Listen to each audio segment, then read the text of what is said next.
Welcome to this week's edition of Coach Prep. Coach Don and I are here in the Cherokee Batting Range podcast studio getting ready to record episode number 178. We're going to talk about teaching your players to take better care of their equipment. I guess teaching players and parents to take better care of their equipment. Before we do that, let's talk about our sponsors. First, the Anderson Bat Company. Everything Fast Pitch is very proud to have Anderson Bat Company as our presenting sponsor. Anderson Bat Company is using the latest and greatest bat technology to corner the market in the fast pitch world. They have the -9 Rocket Tech, the -10 Carbon, and the -11 Carbon Light. Anderson Bat Company is using this technology to put a high-performing bat in the hands of hitters that really know the difference between a good bat and a great bat. We're also working with Anderson to provide a discount for all of our listeners.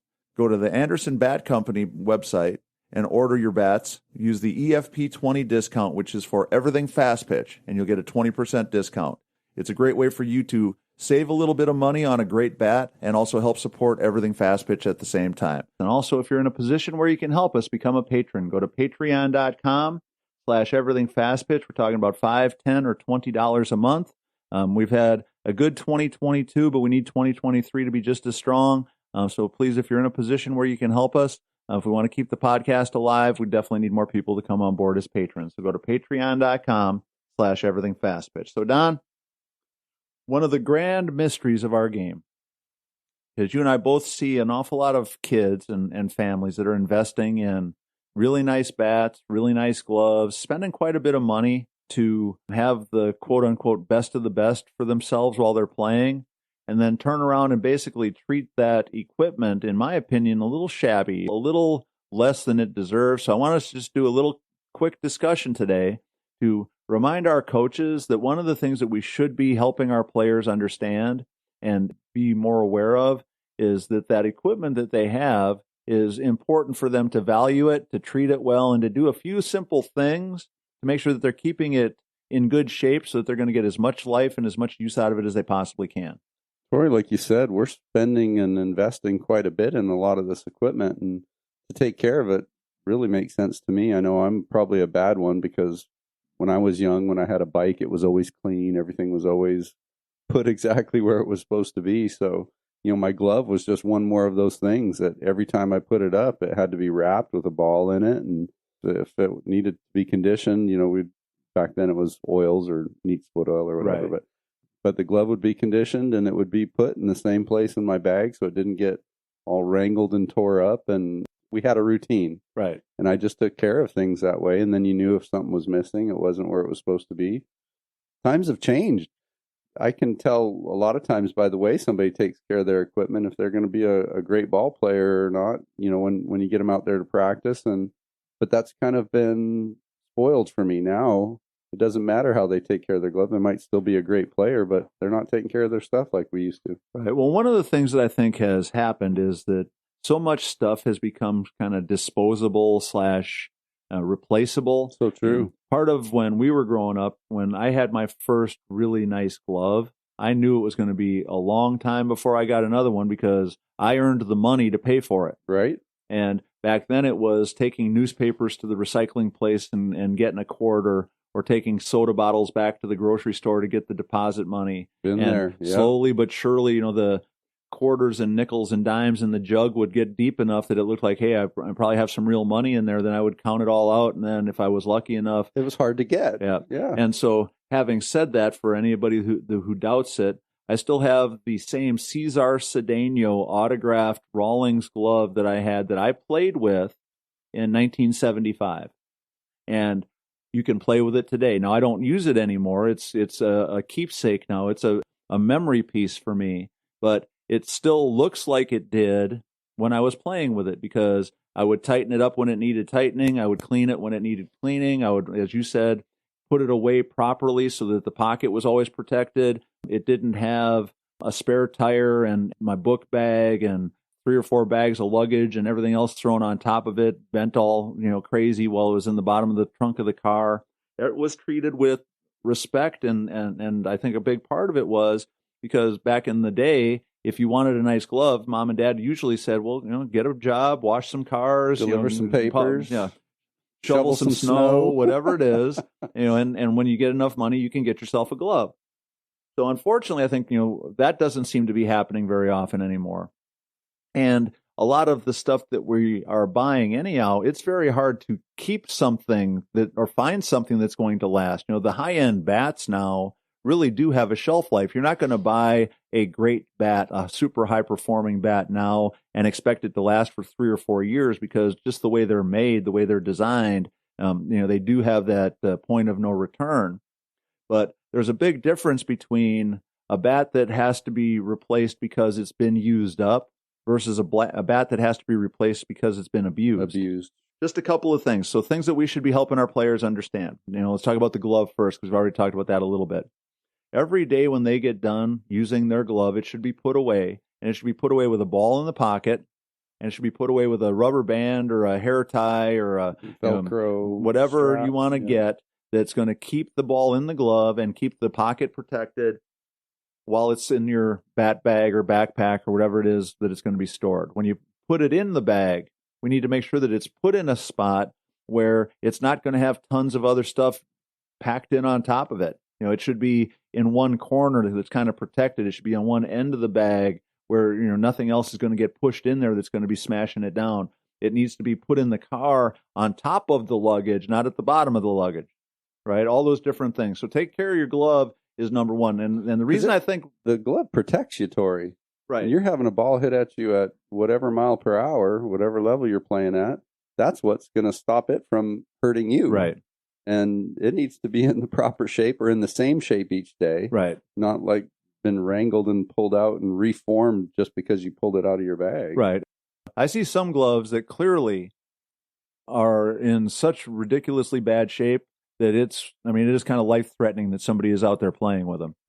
And I've seen some really, really good players with really, really rough-looking gloves. Yeah. And it just amazes me. No, it amazes me too. But the other thing that I was going to say, that when we talk about a super high-end glove is something that should last you forever. Yep. There's a spectrum. Be relaced. Yeah, or whatever, there are kind of disposable softball gloves or baseball gloves, just like there's disposable other things. And there's some that you buy that are a lot less expensive, that are really soft and floppy when you first get them. They feel like you can play with them right out of the wrapper. But if you get a good glove and you break it in well and you take good care of it, you should have it 30 or 40 years from now, and it should still be a good glove. You can still get a backup glove or whatever after that, but it should last. Yeah, and as you said, you might have to relace it or retighten it or a little bit of that stuff along the way. Maintenance. My Cesar Cedeno has been completely relaced twice. Right. Because it's the first glove that I ever did relacing on, that I kind of taught myself how to do it, which I now do, 3 or 4 gloves every week. Cesar Cedeno. Yeah.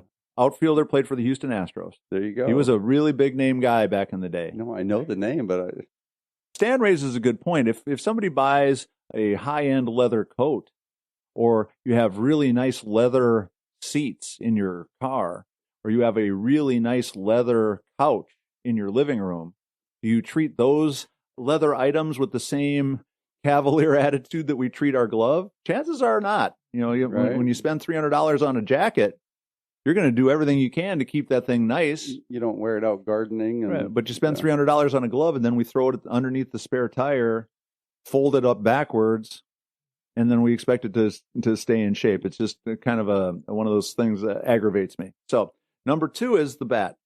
So obviously, high-end bats, we talked about already, they are not going to last forever. One of the things that I have this discussion all the time, people get so frustrated because a really good bat, let's say it's $300, $400, $500. Well, for $500, that bat should last forever.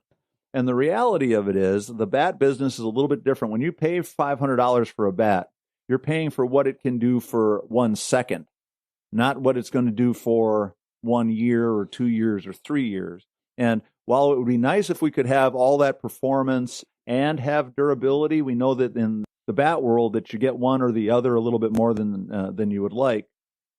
But here's some things that kids do all the time that take the potential for a bat wearing out sooner or later and make it sooner. Number 1 is knocking the dirt off your shoes with your bat. Cleats, the metal cleats. Especially the metal cleats. Now, I think it's a bad habit for everybody, but it's an especially bad habit because younger players, when they're wearing the molded cleats, the rubber or the plastic, they get used to knocking the dirt out of their cleats with their bat, And it doesn't really tear the bat up as much because it's plastic or it's rubber. It's still bad for the bat, but it's not as bad. This is another plus for turf fields. Right. And you don't have the clay up Well, under those but then you got cleats. the little rubber pellets in your turf shoes. But the reason it's such a bad idea, that 10-year-old that's wearing rubber cleats or plastic cleats is one day going to be wearing metal cleats, and they're still used to banging the bottom of their shoe with their bat. But you got to get both sides, inside, outside. And so, the number of bats that I see, the people have spent, $350, $450, $500 for, that have dozens, if not hundreds, of little nicks in them from where they've hit themselves in the shoes with their bats. Is, again, if I had a nickel for every one of those bats I've seen, we wouldn't be asking for patrons. Right.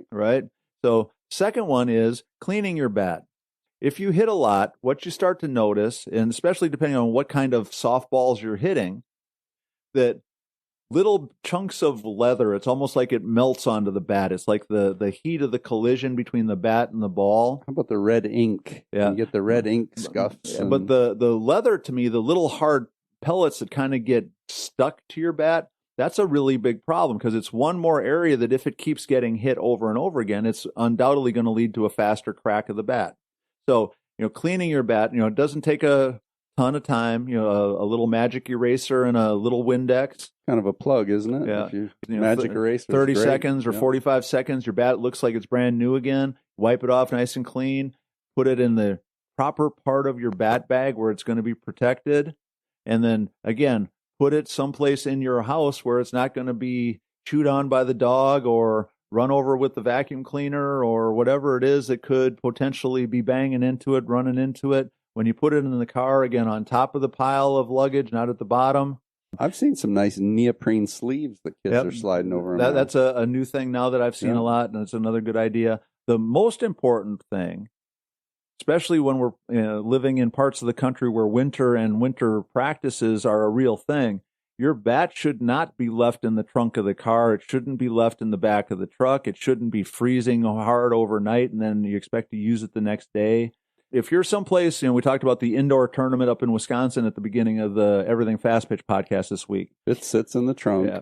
And what should happen is when you go into the hotel, that bat bag should come in, be sitting in the corner of the room, staying warm overnight, getting into the warm car with you in the morning, staying warm with you as it walks into the building, and staying warm all day. The bucket of balls, too, probably, that you're going to take BP with. Yeah, but definitely you can, as the player and the parent, you can control that bat's in the hotel room with you instead of at the in the trunk of the car. Yep. On a 20-degree below zero night. Yep. So, but taking better care of your equipment, and again, all the other stuff that goes along with it.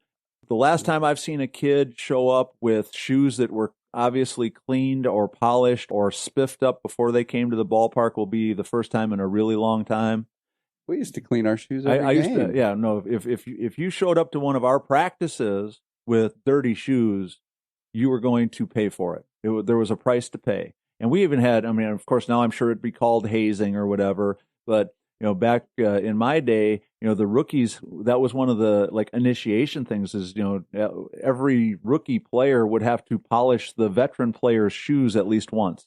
It just seemed like Game Story were just like this magic thing that we got to go do. So preparing by cleaning your shoes was not a big deal. Right. And all that stuff. So, taking care of your shoes, again, is that a disposable item? Of course, you're not going to have the same pair of shoes for 8 or 10 years, but while you're wearing them, we want them to look good. We want them to, to do what they're supposed to do. We don't want you to be the kid that's out there, the bottom of the third inning, your shoelace breaks because it's been tied together in 7 different places. It's been spliced together 5 different ways, and it doesn't even barely resemble a shoelace anymore. Sorry, I get a tickle when we talk about the bats, too. We have, people in the stands that have invested $500 in a new bat, and we've got a dugout that's a long ways down the line, when they're all spread out. And somebody at the plate just, picks up the previous batter's bat and chucks it goes back feet. to launch it, and it's end over end over end. Yeah. Going, and whoever bought that bat out in the stands is going, no, Yep. And the show All-Star that you had mentioned a few times. I did get it on YouTube or whatever it was, or however I found it, and they had bought this new bat, and then the coach is using it for hitting ground balls. Hitting ground balls, right? You don't use that bat for hitting ground balls. Yeah. It's funny in some ways when we think about it. I chuckle about it. The coach calls for a bunt when the girl with the super expensive bat's parents are mad because you don't bunt with a $500 bat. Right. But the whole idea of helping our players and parents see the investment that they've made, instill in our players, I guess, a little bit more pride, a little bit more accountability, a little bit more of the, take care of what you have attitude.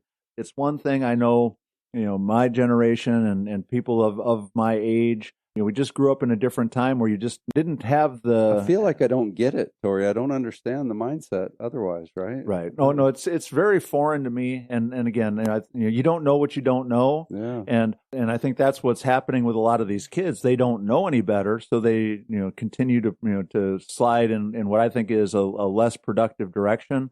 And so what I'm hoping that this episode will do is just give everybody the opportunity to take a look at it, and next practice, have a little thing. Now, you remember Kathy Riley worked with us, did some camps. Yeah. With her college kids, first day of practice, she taught them all exactly how they were supposed to treat their equipment. That would be, day one of practice for their college kids. And when you would play against one of Kathy's teams, all the gloves would be lined up in a really neat row. Sorry, is she still coaching? No, she retired. Okay. But all the batting helmets would be lined up perfectly straight. All the bats in the rack were hanging up. Nothing was just tossed in the dugout. Nothing's just leaning up against the fence. Everything was treated like it was the most respectful and most important thing. And her kids played with a lot of pride, and they played with a lot of that attitude. And so I think we can instill a lot of things in our players by just asking them to do some very simple things. Structure. We can have structure. We always would talk about leave the dugout cleaner than you found it. Well, that's just one example of